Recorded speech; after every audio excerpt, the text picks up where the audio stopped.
Zest, Ryung, Armani, Maru.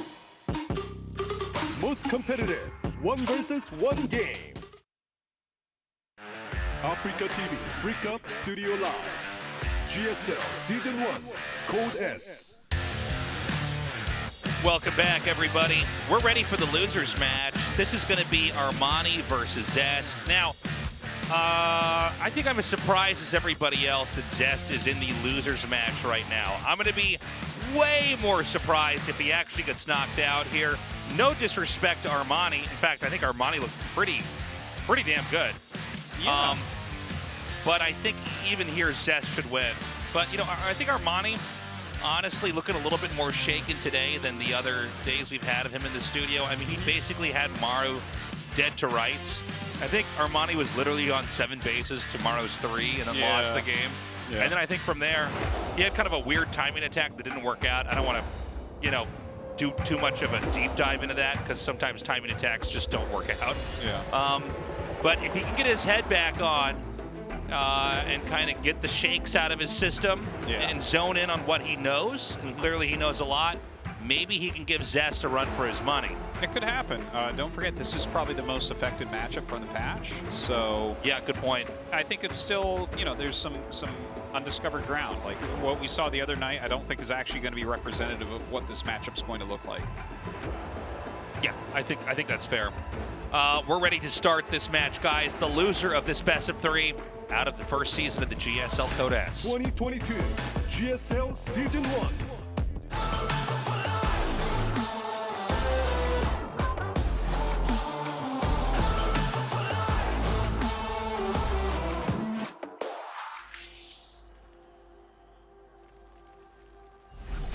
Guangdong Freaks, Armani.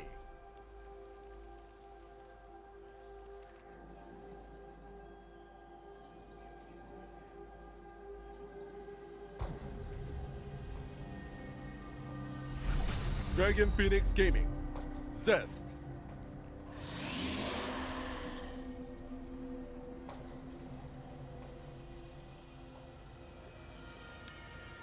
All right, so a little bit of a hatchery block going on. Obviously, just going to go ahead and put that hatch down at the third base. Yep. Nothing really out of the ordinary here.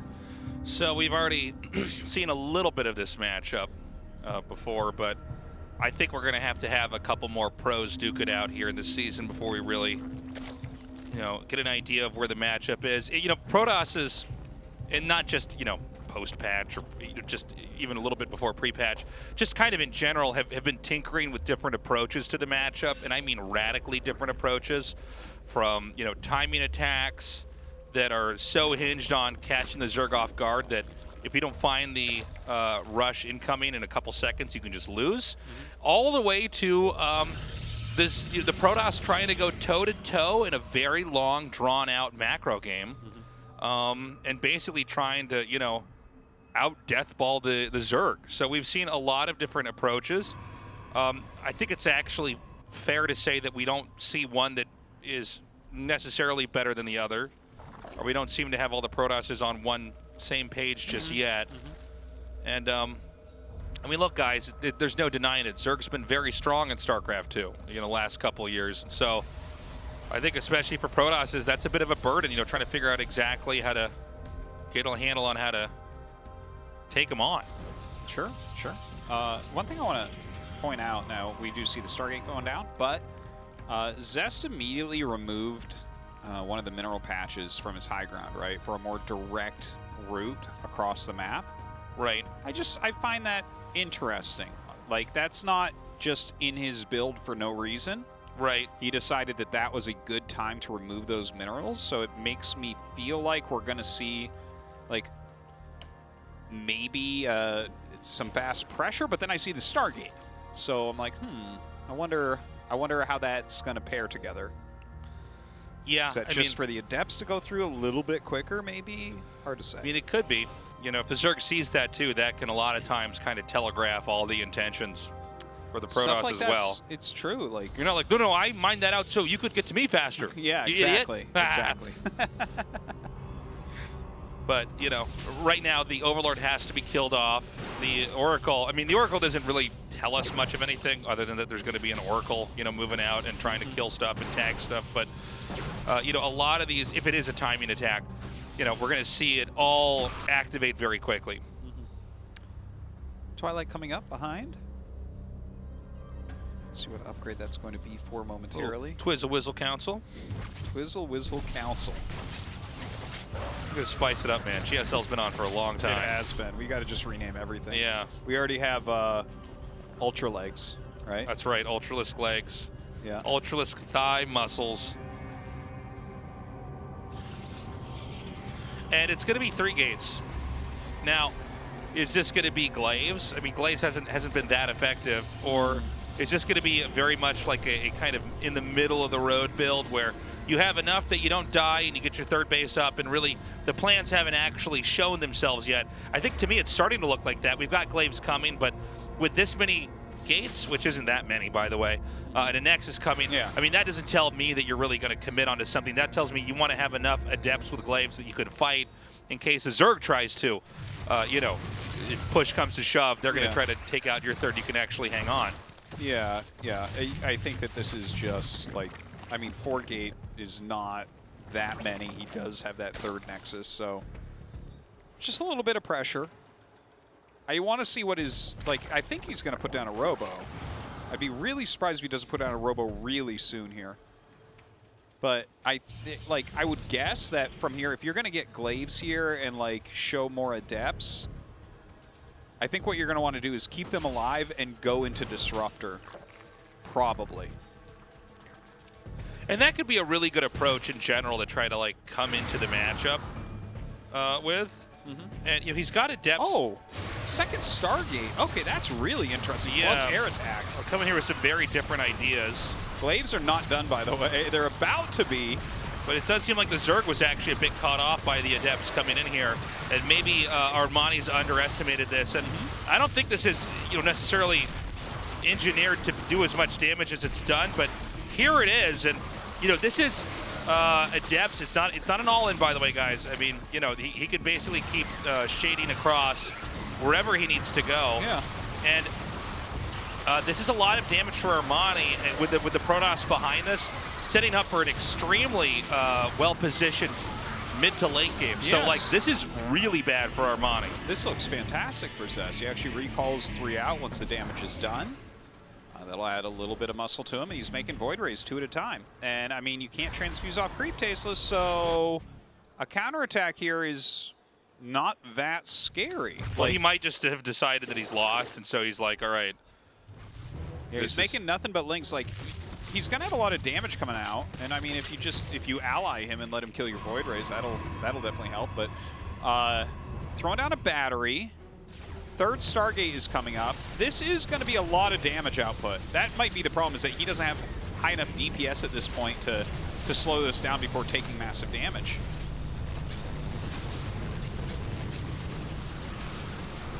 I don't think there's any way this is going to do what he needs it to do, to be honest. It doesn't look that way. I think we're going to be in game 2 before we know it, man. I mean, this is rough. Yes, the Zerg is still trying to, you know, break into either the third or get into the entry point of the natural, but, you know, there's really nothing that can actually directly fight the Void Rays. The Void Rays are now just skipping over the Corrosive Biles. GG. Zest takes that. I think that was one of the games in a GSL that you get where, like, he won, but it was kind of a bop. He didn't really plan on actually ending that with Adepts and then being in a perfect position for late game, but the Adepts came in there and the damage really panned out. Yeah. It was surprising, in fact. Like, he shaded in well in advance, like 15 seconds, 20 seconds before Glaives were done. Right. But it was like the perfect timing, honestly. Normally we would call that an anti-timing, but he killed so much and the Roaches were just a bit late, and he really made that work for him. Armani with, I mean, a very failed counterattack. It was a cool build from Zest. Like, I kind of like where he was 3 base and he just starts making voids, and if you try to counter him, he just holds it. Too bad for Armani. I feel like the stress is actually kind of building up. You know what I mean? Yeah. I was hoping he'd kind of come in here looking a little bit better. He looks super frustrated from that last loss, and if he can't pull it back now here on Glittery Ashes, he's out. He's done. 2022 GSL We Season kill him. 1. Not really. Thank God you said that. I know. I was getting really nervous. Is Tasteless gonna murder Don't Armani? make me tasteless.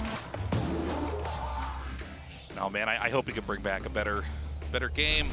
Guangdong Freak, Armani.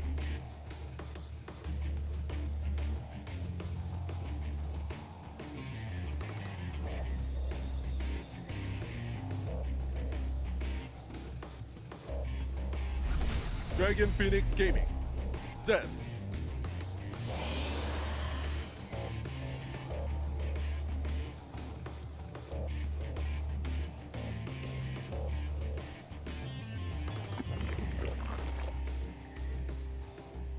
Okay, Hatch over here at the third. Zest, again, that build that he did, we didn't get to really kind of see it blossom into the strategy that we were going to have because the game was kind of lost when the Adepts basically elbowed in a moment Yeah. that Armani wasn't ready for. I think some of that last game was really Armani kind of catching on to what we were even saying a little bit in the analysis in that, okay, this isn't an Adept all-in. Yeah. But then he just way dialed it back. And then when the Adepts did come, it was 4 gates total, right? 4 gates. Yeah, so I mean, there's not like, oh no, 4 gate Adepts, pump the brakes.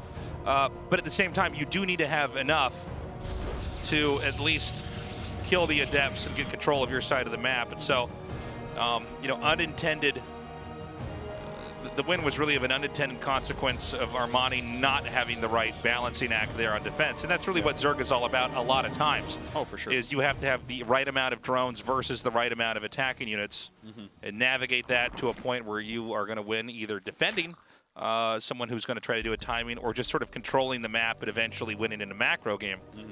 So we don't have a lot of GSL games that end like that anymore, but that was one of them. Normally you see a Zerg die in there, it's like, well, there's 7 gates, you know, and the Warp Prism's in the main, warping stuff in, you know. But hey, I mean, losses occur on, you know, all different ways. It's what makes, I think, RTS in general, you know, more interesting than a lot of other games out there. There's so many different variables and ways to win and lose. We have the Stargate coming up. Once again, Adept on the way. Do you think there's a chance that Zest just like tries the same opener? There is. Because, again, it's Zest, once he finds something that he likes, he'll recycle it a lot. Because it takes a while for anyone to catch on. Because he's one of the like big innovators and big optimizers for Protoss. So whatever he comes up with that he thinks is good is honestly probably the best thing Protoss has at the time. And he is very oftentimes the first person to show it. Yeah, that's true. And he'll lean into what he's got. You know, it's very different from like what SOS did, where it's like, we don't know what he's going to do. He might not even know what he's going to do. Either, yeah. But, you know, it's a bit different here from somebody like Zest, who kind of has modes he gets into and kind of clings onto that mode and lets it kind of, you know, pan out, lets its half-life move on, you know. So Void Ray into Oracle, second gate for that wall. I imagine we're going to see a third go down right away. When you see a Void Ray this early, that's what you're going to be seeing, and there it is. Single Spore coming up here for Armani to help shore up his defenses. Oh, that's a second Oracle. Okay, cool.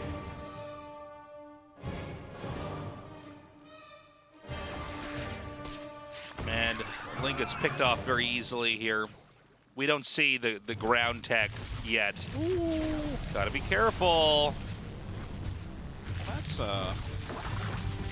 kind of a weird exchange. We don't normally see an Overlord snipe, but it does supply block Armani. And he makes 4 Overlords. Second Stargate started here. Roach Warren inbound here for Armani. Yeah, okay, so second Stargate. Seems a bit counterintuitive to just get a Roach Warren right after you see a Void Ray, but Yeah. You know what I mean? A little bit, like, yeah. I mean, it's not like you can't get roaches at all in a game if you see any Void Ray, but it just seems like we already know that Protoss. He might be thinking it's like the last game where a bunch of Adepts are going to come. Yeah. He lost his Overlord very early to the Void, so True. that could be Zest just switching it up so it's hard to scout that he's doing the same thing. Also, one thing to note, because Zerg's run in towards the main wall many, many times. He hasn't started +1 flyer in weapons. Oh, right? that's a good point, Artosis. So when you don't see that, I think you're much more likely to think that it is not Voids. But it is Voids, and he's making roaches against that, which obviously benefits Zest. So, but the converse of that, Tasis, is you're not getting +1 weapons, which is incredibly powerful. I don't know if this is a mistake from Zest or a mind game or what. It's an interesting idea, right? Like, let's say he goes for air and he's like, let's just not. Like, if he doesn't see the air weapons, he automatically discards that as a possibility, and then the Zerg is in a game they might not be ready for. They might lose because they don't have the anti-air. Instead of a game where they, the air is he invested in air and got the upgrade. But this Overseer should see this anyways. Yeah, when this flies in, let's see if he instantly starts the +1 air, or if he doesn't, I think it's very clear at that point that this was a mistake. Yeah, I would agree with you. If we don't see the air weapons, it's like it's not really a thing to like invest in units and then Nidus. Yeah, it's not a thing to like invest in the air units and not get the upgrades. Just like you would invest in a ground army and be like, no, I don't want upgrades. And +1 air attack for carriers is one of the best upgrades in the game. Yeah. So yeah, it's pretty wild. So Armani is going to try to just end this game outright. I think he still is caught off guard, just like we were talking about. And again, he didn't see the upgrade, so I think air upgrade or no, he's probably just thinking, okay, we need to end this immediately. Starts the air upgrade now after 3 carriers get started. Okay. Could have had it by now, and that's a lot of damage output for carriers, but okay. So that and Knight the Void Ray gonna, sees it. Oh my god. That is... Oh my god. Bad. He's going to get it, Tasteless. Yeah, this is going to just be not enough time. That's a huge catch right there. Now the Spire is going to start. Brutal. Brutal. Second Knight is here, but this is all too predictable. You know, you're like, what He's about the other side of the map? Yeah, he might get that one up, though, it looks like. Yeah. But again, momentum is going to be lacking here. Okay, a little Ling counter attack coming in. Very annoying. Carrier's going to help to clean this up. Attacking into this wall now. A little bit late on getting some of this static D up, unfortunately. Clean stand on creep where they can transfuse. What? Now, any moment you have a game that looks like this, really the pressure's on the Zerg to end it. And by end it, I mean kill off these bases and start to take control, because right now Protoss is even on bases. A lot has been invested over here on this. He's got the interceptors now out. He can target down these queens. Again, they're on creep, so transfusion chain heals can happen.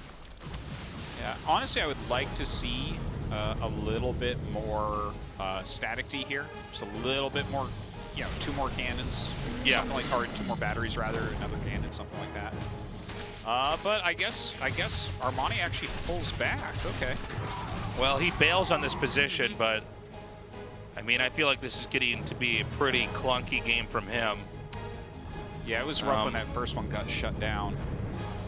This army is pretty insane right now from Zest, honestly. Yeah. He's got 6 carriers already and 4 voids. All right, no cannon here. No units to really defend and kill this off easily. The Zealots are going to come back. He might have to warp in some more ground units. He just comes all the way back. That little attack here from Armani doing a lot of work, dude. So you have a lot of extra time here for those Corruptors to get out, for Armani to try to get some sort of defense against this. More Voids are being made. Void Ray speed, charge, more gates, 2 Templar Archives. So why buy 1 when you could buy 2 for twice the price?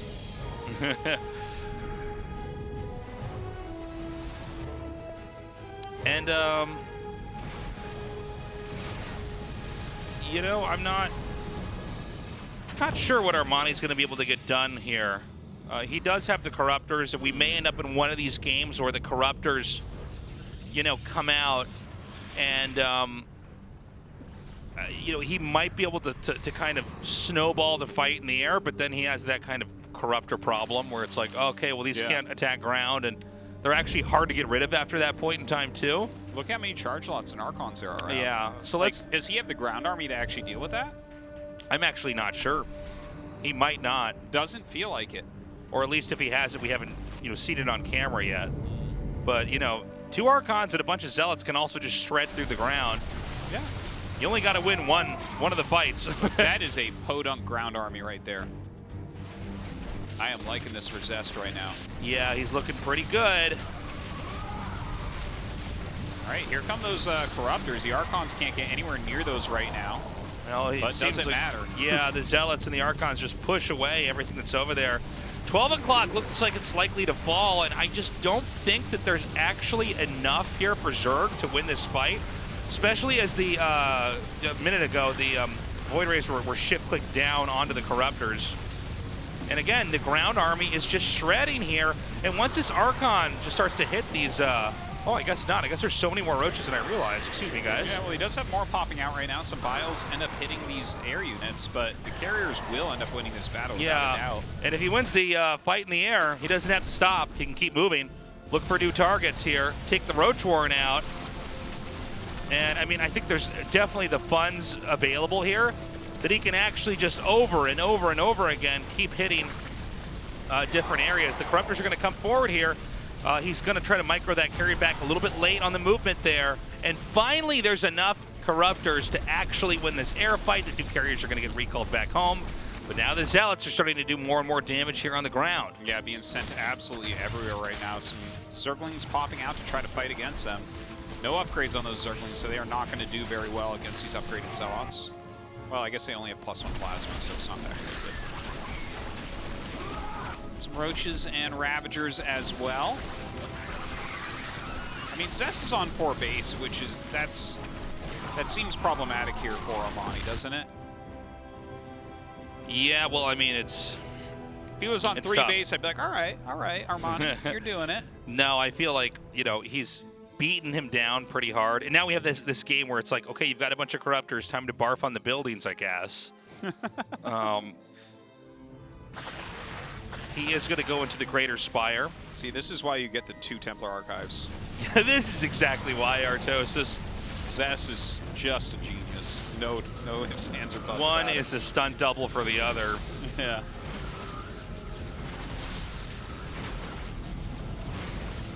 That overcharge doing some work. Yeah. That one spiraled out of the air, man. It's like a World War II fighter plane. So, yeah, I mean, I'm in agreement with you, Artosis. I feel like this is not looking great for Armani. The game's gotten in it's gone into kind of a weird territory here. Yeah, there's some funny things going on. Like, he has creep all over the expansions that Zest is probably going to want to take. Zest seems to be kind of switching it up towards ground once again. Yeah. All right, he is clearing this out now with that Observer, so that's nice. Definitely needs to think about another base. We have these kind of outposted creep spots here that we don't normally get in the game. There's like a whole creep island down here at bottom center. Yeah.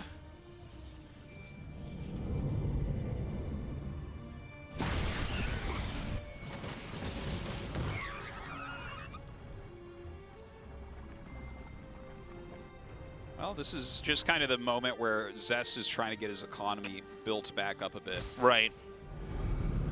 We've got Infestors here for, you know, the Zerg coming into the mix. Zerg's retaking 12 o'clock, and, you know, they're pretty even on bases here, but I think we're getting to the moment here where Zest wants to try to attack it again. I think the Zerg may have a much more viable army this time around. Yeah, I mean, look at these Infestors coming up. Very nice fungals. Let's try that Observer immediately. Meanwhile, these Zealots are going to slowly gnaw their way through that 3 o'clock spot on the map.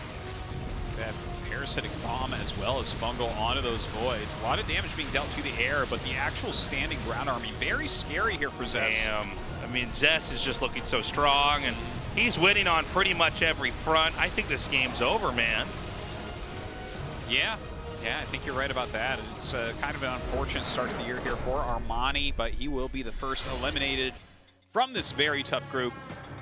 He did have a great showing against Maru, though. I mean, that's going to be that game one was fantastic. My lasting memory of him in this GSL is going to be that game. He really looked good. Well, the other 3 games weren't very good, but that first game was amazing. Yeah, well, they weren't very remarkable in any way, right? I mean, not all games are made equally. So, yeah, Armani's out. Our 3rd player to go down here in GSL is Zest. He survives that best of 3. The question now is he going to survive Group B? He's going up against Ryung in a rematch, as that's going to be our final match of the night. Yeah, and honestly, Ryung looked a bit better than Zest so far tonight, so we're going to see how those 2 match up. Is Zest going to bring something new here against Ryung? Short break, guys. We'll be right back.